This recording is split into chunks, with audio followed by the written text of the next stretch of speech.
This is the last part in your pod wiring process. You have now connected your battery, panels, grid cables, and appliances. You are almost finished. You will need to access the technician menu before you finish your installations. First, make sure that the correct battery chemistry is registered on the pod.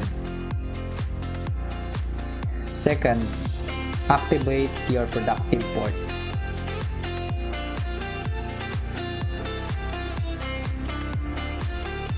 You access the technician's menu like so.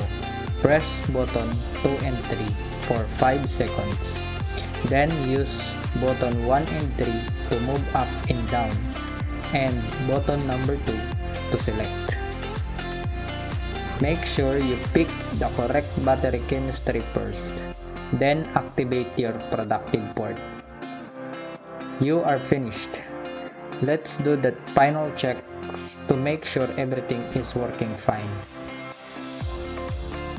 Measure the voltage on the productive load ports. If it is 0, then the port is still deactivated.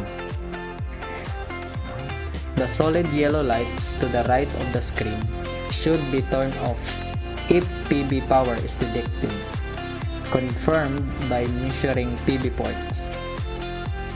Please access the CMS in Harvest for more information on the other LEDs.